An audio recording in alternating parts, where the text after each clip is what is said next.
Well, hello, and thanks for joining me again in my shop as I'm continuing with this RCA Victor clock radio.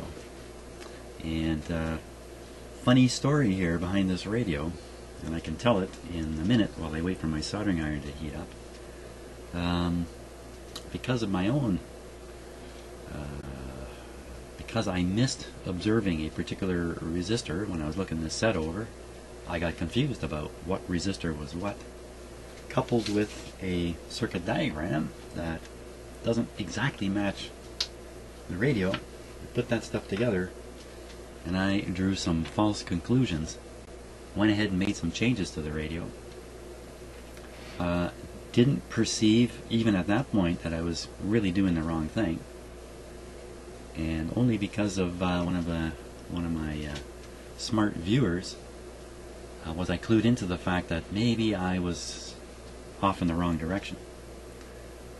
So I then took another look at the radio, spotted a resistor that I had missed. It was kind of hidden up in behind here. I missed it. And once I saw that, the whole story changed.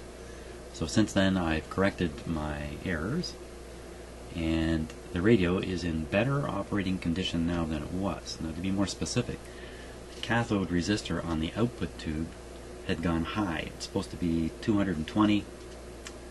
It worked its way up to either, I read it at 360 and then out of the circuit. It didn't read so bad. I'm going to check it again right now while we're talking. It turned out to be 270, I think, out of the circuit. Let me just check it here. It's supposed to be 220 according to the schematic. It's 220 according to the resistor color code. It's supposed to be a 220 resistor, but it actually measures at, it's not that bad, 280. Okay, 220, 280, it's not the end of the world. But that would mean the output tube was biased a little more negative. The grid would be a little more negative than desired. That would reduce the current through the tube, but also push it out of the center of its operating range towards one end of the operating range. The effect of that is, as you turn the volume up, you'll encounter distortion sooner because you're no longer operating in the full linear portion of the tube's characteristic curve. But anyway, so by putting in the correct resistor, the 220 cathode resistor, and I checked it, actually I checked it off camera yesterday, the bias, because that resistor is minus 7.5 volts. That's perfect for this tube. That's exactly what my tube manual suggests. So I will have rebiased the tube, probably brought down the negative bias a little bit. It was probably higher. This would encourage a little more current through the tube when it's quiet, but should reduce ultimately the distortion coming out of the radio, particularly when it's turned up. But in the course of doing all that, I noticed a hum had appeared. Now, oddly enough, prior to fooling around with these couple of resistors, this radio was essentially hum-free. Actually, I think I remarked on it a couple of times how humless it was. Now, considering its age, you would expect a radio like this to be humming. But after making the changes of the resistors, it did hum. It hums a little too much. So, off camera, I did a quick check. I took one of these capacitors and just bridged it over the capacitor in the radio, and sure enough, the hum disappeared. So, we got to get rid of that hum. The only way will be to replace the large capacitor, which is sitting right up here. So that's what I'm going to be doing. I'm going to replace that capacitor.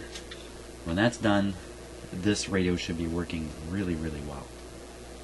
So, it's just amazing how I thought when I started on this radio, there's nothing wrong with it, so this will be easy. To some degree, it's what's wrong with me that makes these things challenging. Do I feel bad that I made a mistake back there? Well, yeah, I'd rather not make mistakes, but I didn't make it because I was being stupid or crazy or anything like that. It really comes down to a failure to make an important observation. So I'm going to try to remove the solder from here. You know what? I've got a close-up shot of this. Let's do a close-up here. can really see my mistakes clearly then.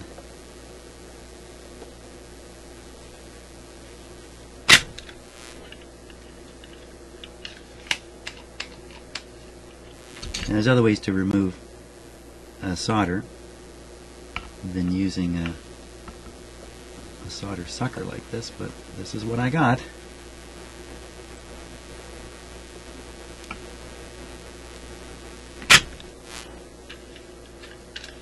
To remove these, it's better to try to get rid of some of the solder or all the solder prior to, let's see, there's 3 pins holding it. 3 pins holding it, these 3 here, and then 2 capacitor terminals, I guess I could call it.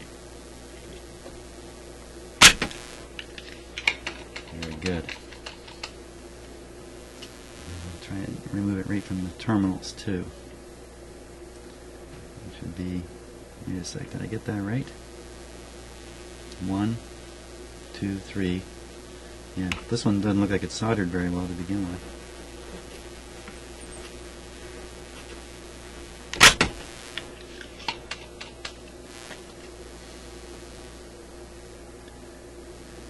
This is the other terminal here.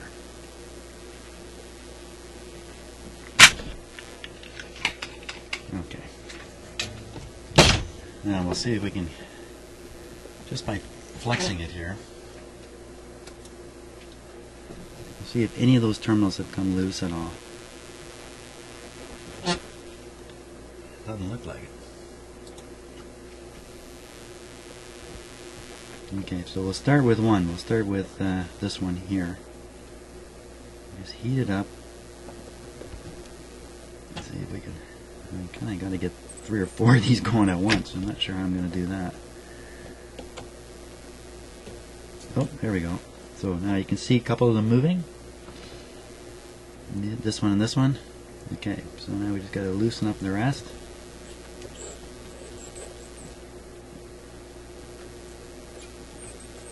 You don't want to flex this too hard. You put a crack in the board.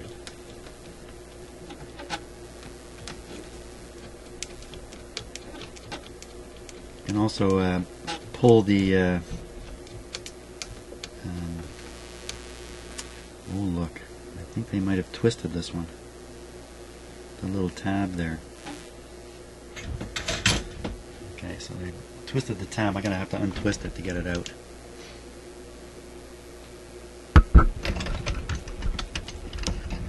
Apparently when I get my tools here, you guys get a real treat to a lot of noise, because I have my microphone hanging right under my tool rack here.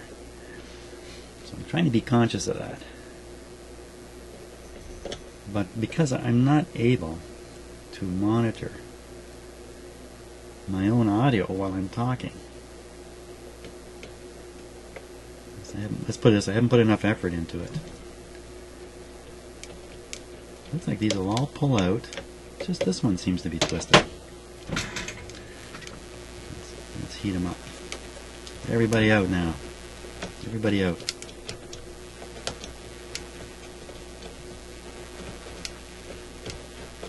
This guy's still holding on.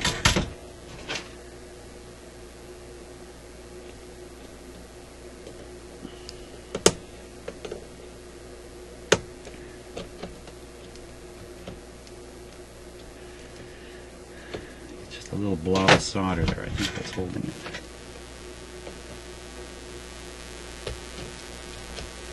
Come on out.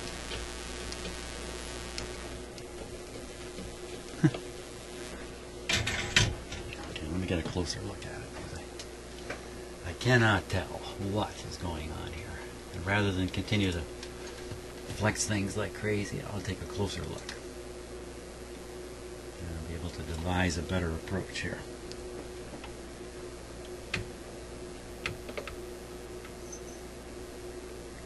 So it's the one that's center screen there that I'm looking at. Well, it's got some solder hanging off it. Still needs a bit more of a twist. It's something when you see this up close, eh?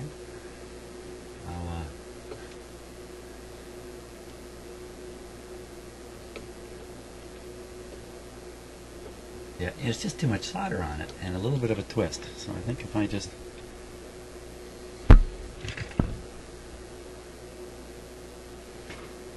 first try removing a little more solder,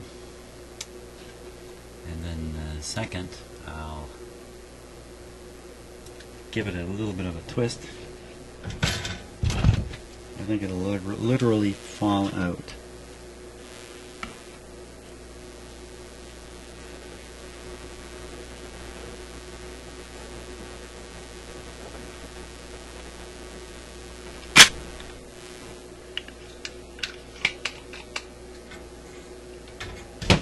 Okay, there goes the solder. Now for the twist. There it goes. And it's out. There it is. Let's check and see what it is. Patented 1939. Oh, 42, 45. It's an 80 and a 30, just like it shows on the schematic. So I'm going to put in 250s. That's what I'm putting in. 50's not 80. The 250s will probably do it.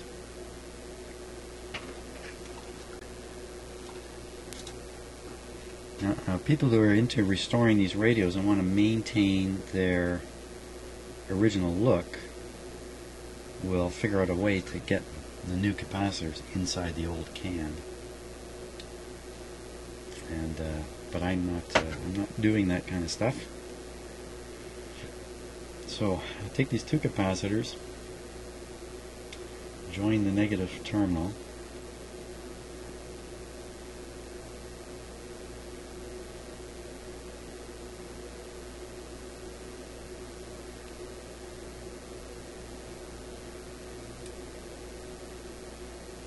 negative terminals.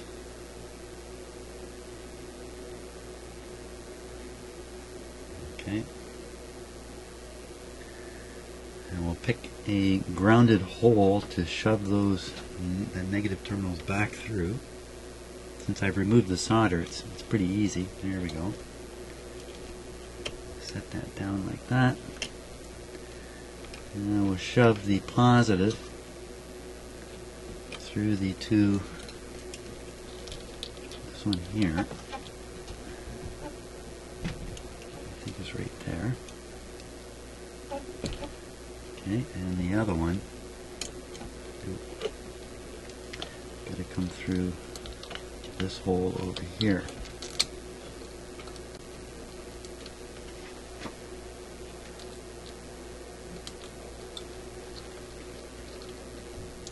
Okay, the first one fell out while I was doing the second one.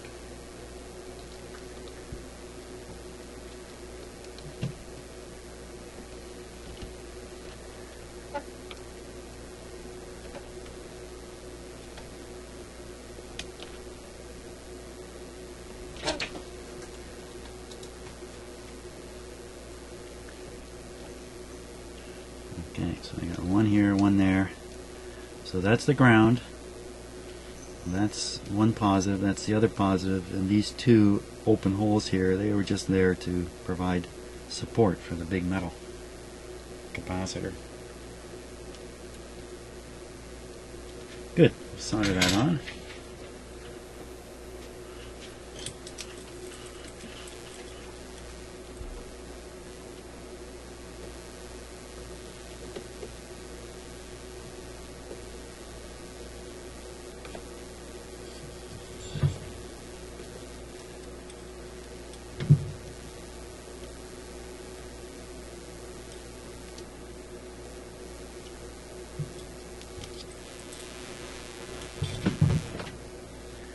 That sound you might hear, the thumping and the bell ringing, are the cats in the room above me.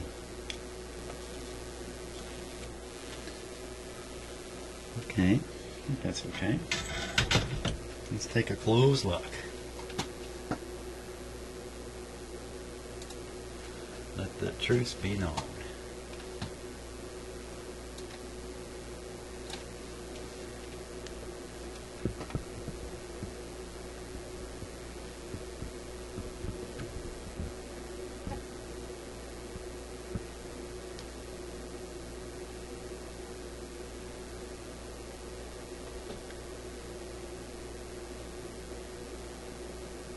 it's not the best solder job, but it's good enough. It's going to do the trick. Could throw a lot more solder on there, try to fill it right out, but I don't think it's really going to make any difference here.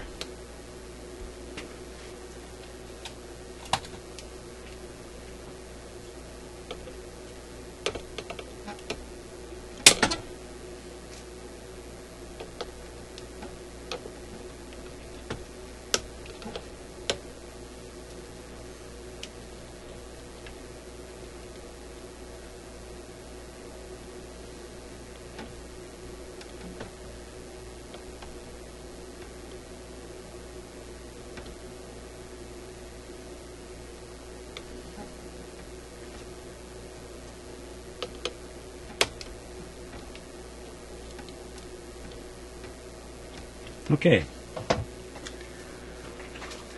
we need to give the radio a test, of course, to make absolutely sure it's working.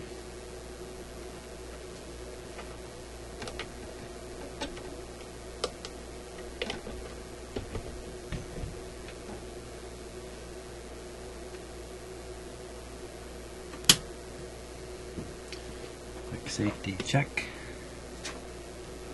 All is well. While it's warming up, let's just take a look at this super duper antenna here.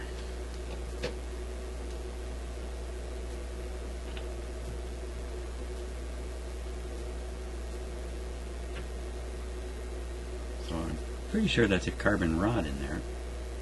It would normally be.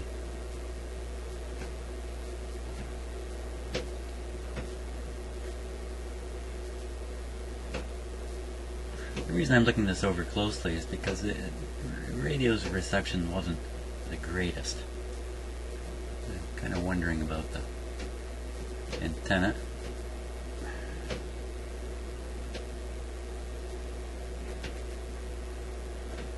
I don't expect there to be any real problems with it.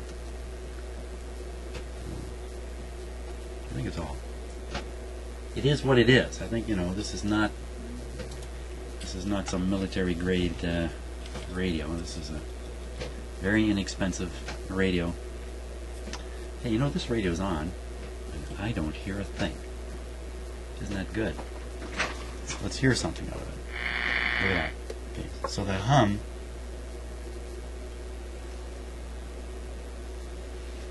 is gone. Very good. Let's check the temperature of the output tube, although it won't be fully risen yet.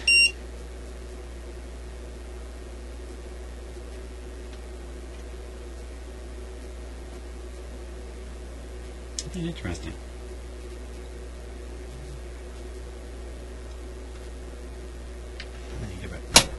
Give it the full voltage here.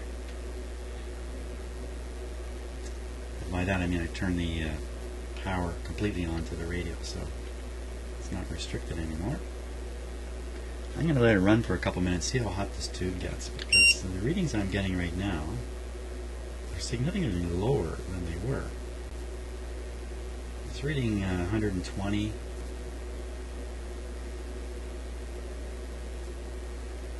I was seeing much higher temperatures. It was 122, 126, 130, because I think I'm getting some of the radiation coming right out of the tube heater right into my thermometer here. So, contrary to what I would have expected, it seems to be cooler. I would think increasing the current flow through the tube would only heat it up further. And the reason I'm concerned about that is because this tube has been hot enough to melt the insulation on these wires right up in here.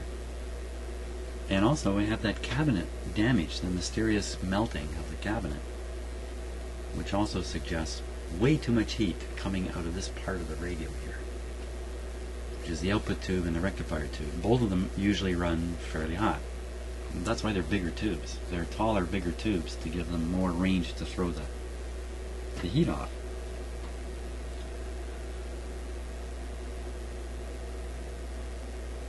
Yeah. So I think we'll just let that run for... We'll let it run another minute here. In the meantime, let's check the bias again.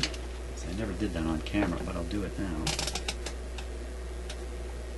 So I'm checking the voltage drop across the cathode resistor. 7.5 is the nominal. Let's see what we get.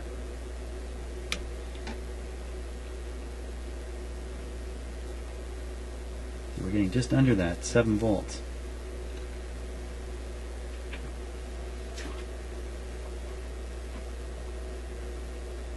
Very good. Okay, let's check the temperature one more time. And then I think we can call it a day on this radio, finally. Okay, 160, 165, so it's getting up there. 177. Okay, well I'm going to stick to the story that's not quite as hot as it was. But I think ultimately it's coming up around the same temperature. Hey, what about those resistors I put in? They can't possibly be hot. But let's just check, because once in a while I'm wrong about things. So. Okay, it looks like there's a little bit of heat on the big 1800 1-watt resistor, and that's to be expected.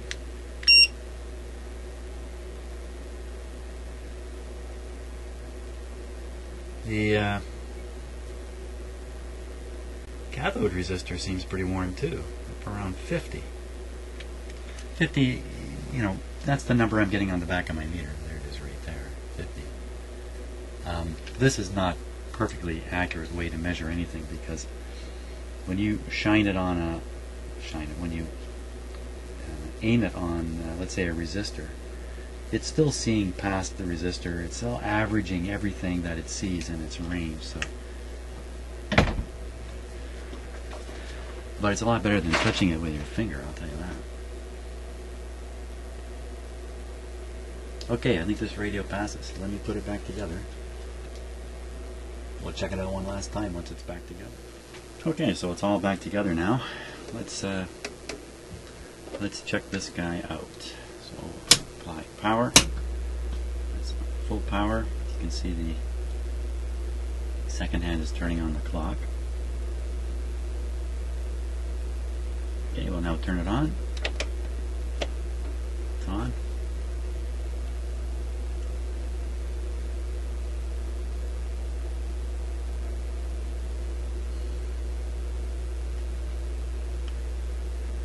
Hopefully it's so hum-free you can't even tell when it warms up.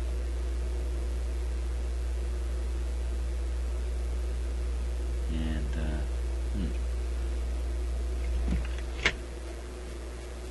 interesting. So I'm watching the microphone levels in my shop here. And I'm going to put the radio back. If you look up in the top corner of your picture, there's one of the microphones. That's the one you listen to me hit my tool or act with all the time. Let me put the radio back. You know, I can't hear this myself. I have to play the video to hear the actual sound. I'm going to have to concentrate on somehow being able to monitor my own audio here while I'm shooting. I really got to solve that. But what I think is happening is a hum is being introduced straight into the microphone out of the radio somehow. So, you know, I'll turn off that microphone. There. Now we're just running on the other mic, which is far enough away I don't think there can be any electrical stuff.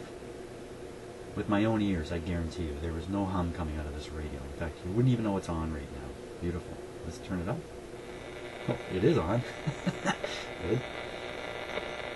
And I'm on an external antenna. So let's see what we get. Starting at the low end of the band here.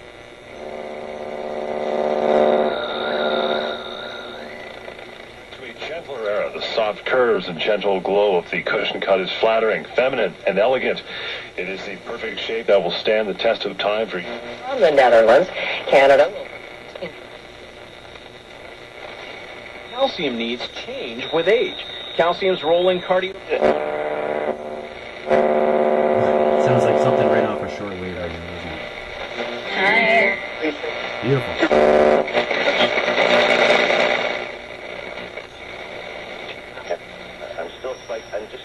long enough to still lift some cakes around. Okay, So I'm, 3 thumbs I think up. it's great, and I'm really excited. I There's the spend day and third. night 3 here, thumbs but I up love on it. that. I think the external antenna is really, really helpful. Oh, let's find out. And I think you have passion, my friend, so I... So that's without the external antenna.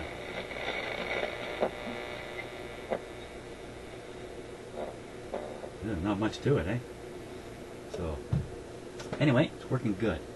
Quite happy with the overall result. What a journey on this radio. Let's talk about unexpected stuff. And the lesson out of this radio is you are your own worst enemy when it comes to this work. Maybe that's where I'll put it.